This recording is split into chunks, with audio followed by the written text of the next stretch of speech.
Sumerian tablets are probably one of the oldest form of written record that we have. What we're looking at here is a Sumerian tablet that actually shows the tree of life flanked by divine beings. You can see here the Anunnaki on each side. A machine trained in the oldest language known to man has just translated a clay fragment pulled from a ruined Sumerian temple that they've been translated, and they tell exciting stories about how gods intermingled with human beings and actually had a hand in the creation of human beings. At first, researchers thought it was an ancient superstition until AI cross-checked the phrases against real astronomical records. The match was too precise to ignore. Prime numbers, orbital alignments, geological anomalies, all hidden in Sumerian lines thousands of years old. That's when they realized this wasn't meant for ancient people. This was a message buried in clay for someone who could read through time. And now that AI has found it, we're about to become the first generation to truly understand it. Found where none should be. The discovery was an accident. Restoration teams working in the ancient city of Nippur were scanning tablets from a temple library long thought to be a storage vault. Over 40,000 clay fragments had been pulled from the rubble over the last century. Most were catalogued, unlabeled, or half-burnt by ancient fires. But one of them didn't match the others. When researchers ran it through hyperspectral imaging, they saw something strange. The tablet had layers, not just regular wear and tear, but intentional depth, like text had been written on top of older writing. And in the deeper layer, something new appeared. And have a look at the writing that's been hiding underneath. So, no one's seen that writing for 4,000 or 5,000 years. The only person that's seen it previously is the one who wrote it. Unlike the usual economic records, grain counts, trade routes, offerings, this fragment had no clear function. Its symbols were sharper, more uniform, as if pressed with a mechanical stylus. Ash embedded in the clay dated the tablet to around 3,200 BCE, much older than expected. And the clay itself had a strange signature, a blend of local soil and flood sediment. That caught attention because sediment like that only forms after major environmental disruptions. The structure of the text wasn't freeform. It followed patterns of prime numbers, mirrored repetition, rhythmic spacing, the kind of format used in modern encrypted storage. That's when the team realized what they had. This tablet wasn't a ritual. It was a message left behind by a civilization that knew something was coming. A machine reads the oldest language.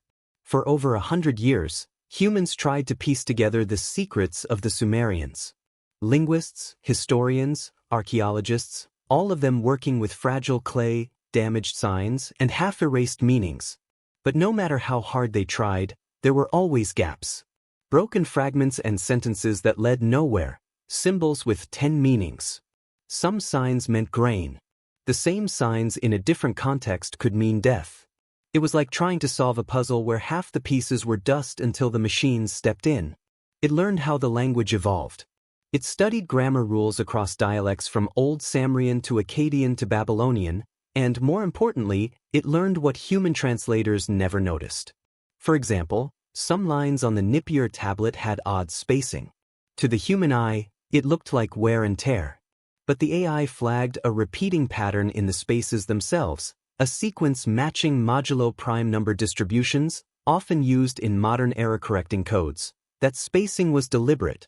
Even stranger, the tablet's phrases weren't just metaphors.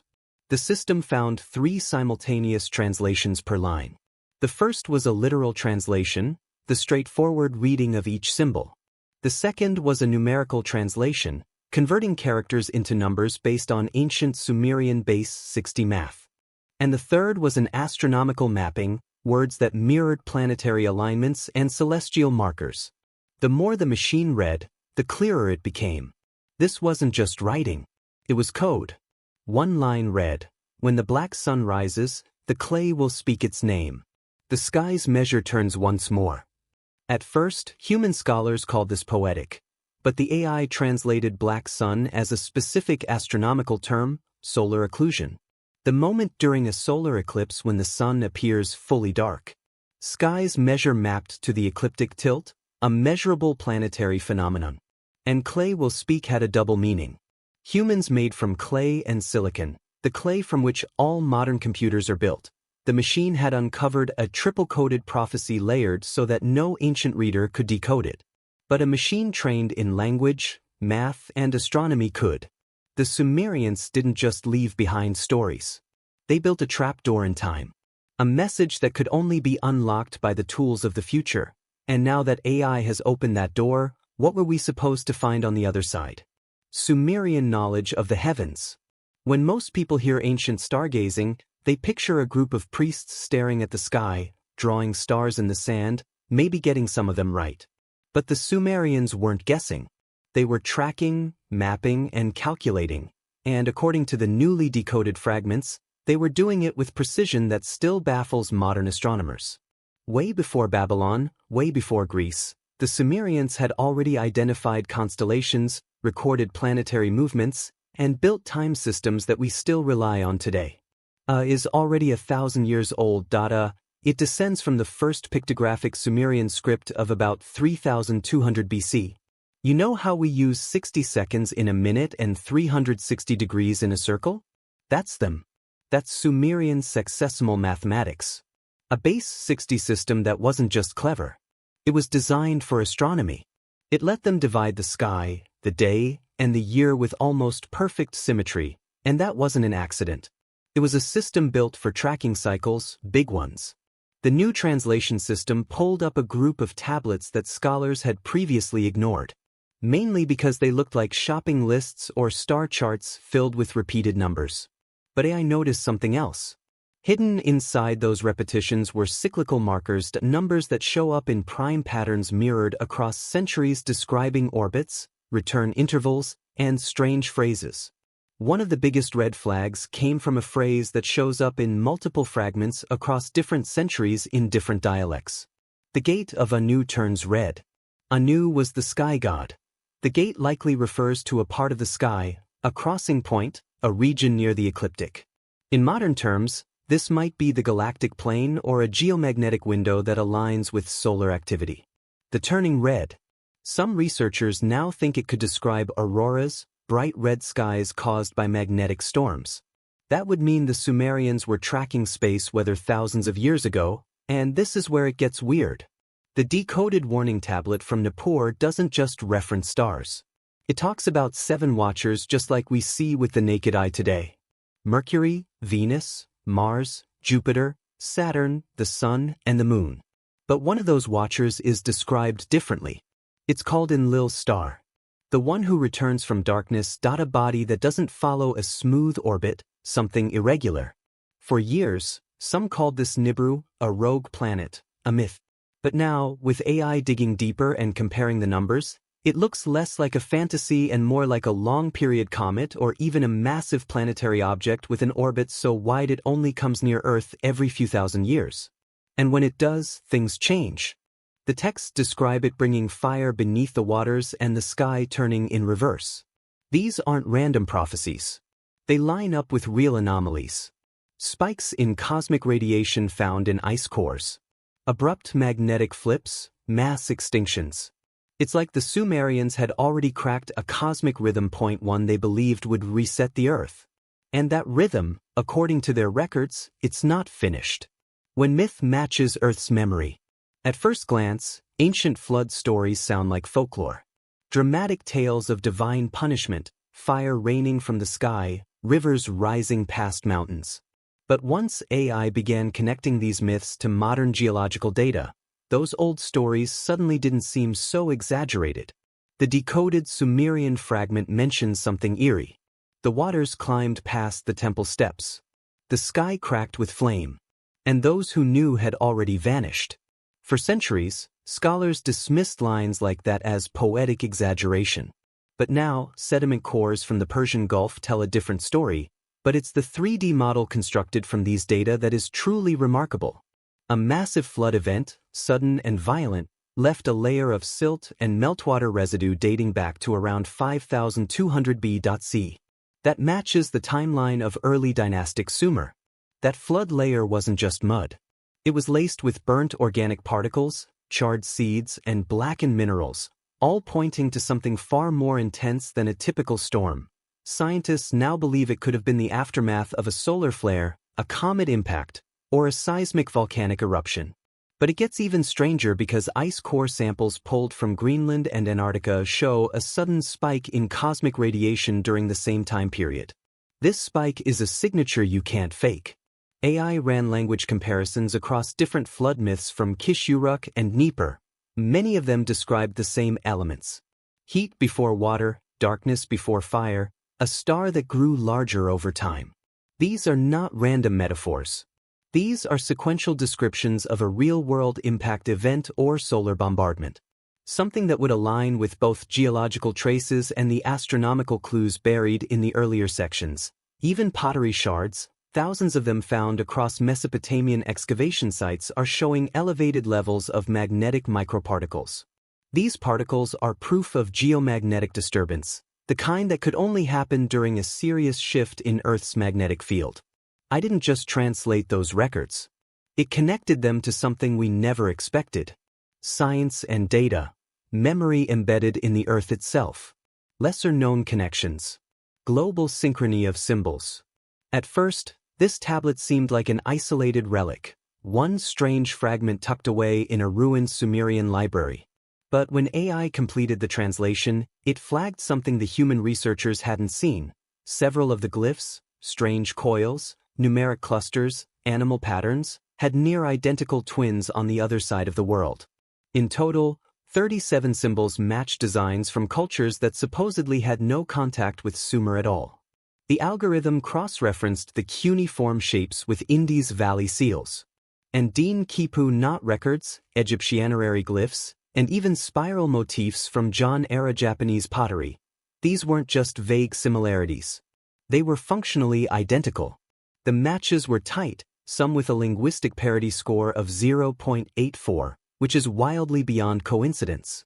AI detected mathematical encoding structures buried inside glyphs, similar to early checksum codes used in digital systems. This meant the tablets weren't just recording myth. They were transmitting structured information across vast regions in a language no one had fully recognized. One tablet line referred to a sky iron that returns. That exact phrasing appears in the pyramid texts of Unas, Egypt's oldest known religious inscription. Thousands of miles away in Peru, ceremonial vessels were decorated with golden ratio spirals identical in form to Sumerian solar glyphs. These spiral forms even mimicked celestial orbital paths, specifically those suspected to represent Nibiru or Enlil's star. The ancient world, we've been told, was fragmented. Cultures didn't travel far. Knowledge was local. But this tablet is shaking that idea. Especially because it's not just artistic motifs. It's physical material. Chemical analysis of the Nepor fragments clay revealed traces of Bolivian tin and Himalayan mica. Both materials used in high-temperature metallurgy and ceremonial construction.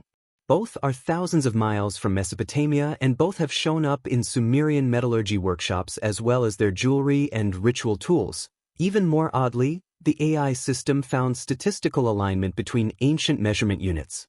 The Sumerian Kuz was within 0.7% of the Harappan length unit, and the angular notations on sky maps matched Incan solar stone carvings in orientation and arc value. This means not only were the symbols shared, the way they measured the world was too. All this suggests something more than isolated genius or parallel development. It points to a shared knowledge base, one maintained across vast oceans and mountains, the golden spirals, the numbered warnings, the obsidian-inked phrases. They weren't folklore. They were part of a network, one that somehow carried star maps, calendar cycles, and disaster records across the world long before Rome, Greece, or even Babylon existed. Some now believe this warning tablet from Nippur was just one node in a massive system. A broadcast preserved in clay, mirrored in stone, echoed in myth, waiting to be noticed by the first generation smart enough to connect the dots. And that moment just happened. The secret warning isn't just Sumerian anymore. It may have been part of a global language designed by ancient minds who knew something was coming and left a trail across the entire Earth to prepare for it. A countdown in numbers buried in the fractured lines of the newly decoded tablet was something that didn't look like language at all. It looked like math, just raw numerical clusters, and for weeks the AI couldn't explain it. It ran through linguistic patterns. Nothing.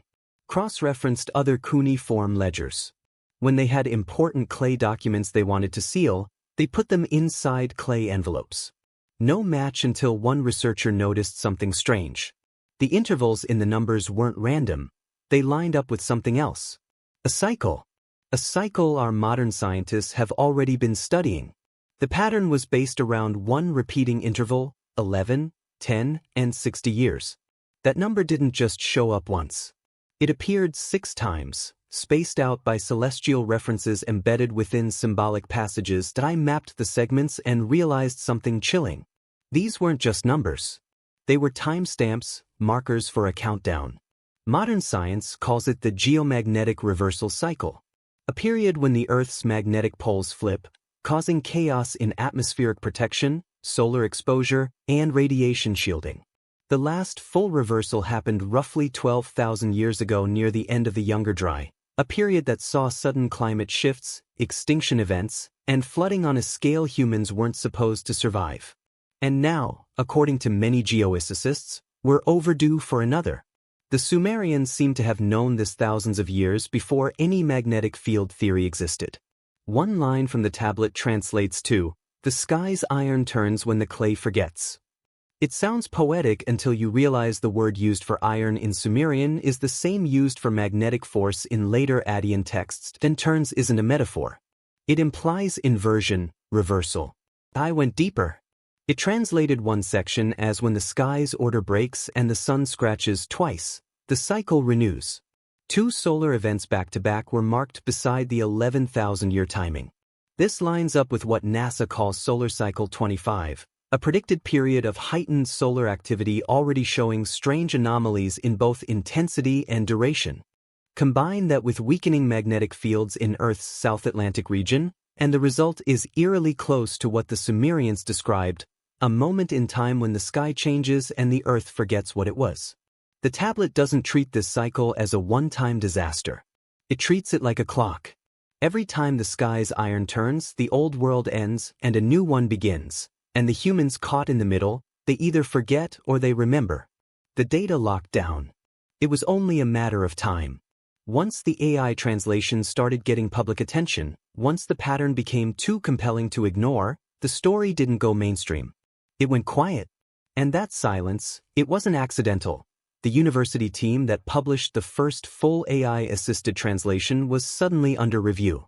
The original data set, over 40 terabytes of hyperspectral tablet scans, was pulled from open access pending verification. The white paper, once celebrated for its groundbreaking methodology, was retracted for methodological inconsistencies. No proof of fraud, no falsified data, just vague language and an academic muzzle. But it didn't stop there. Private mirrors of the data began disappearing too. Git repositories vanished. Cloud backups were disabled. Forums discussing the tablet's predictive warnings were flooded with skeptics and flagged for misinformation. Some of the most active researchers, they went dark.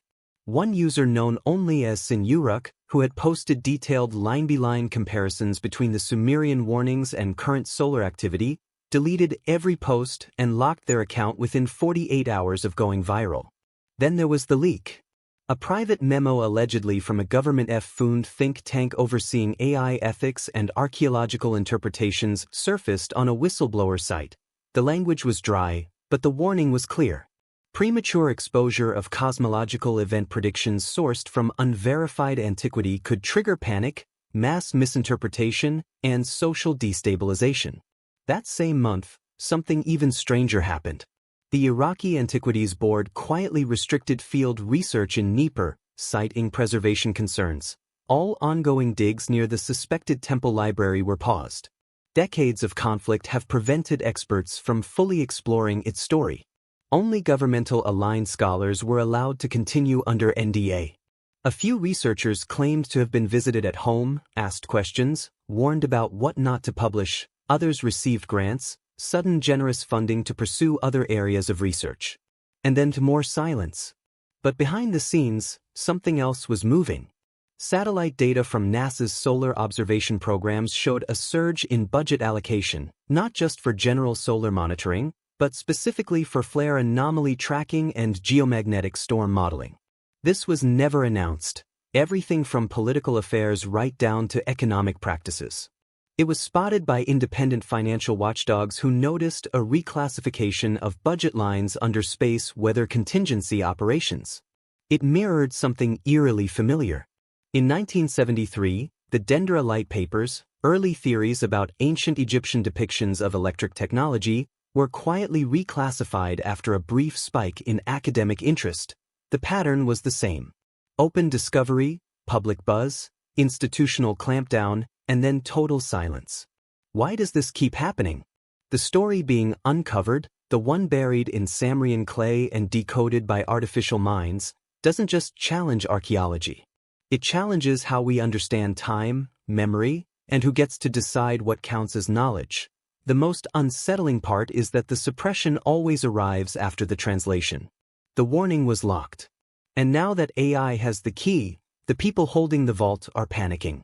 The warning wasn't for them. For decades, archaeologists assumed the Sumerian warnings were meant for their own people, that the myths and cycles were reminders for kings, priests, or farmers. But when AI reanalyzed the Nippur fragments, something shifted.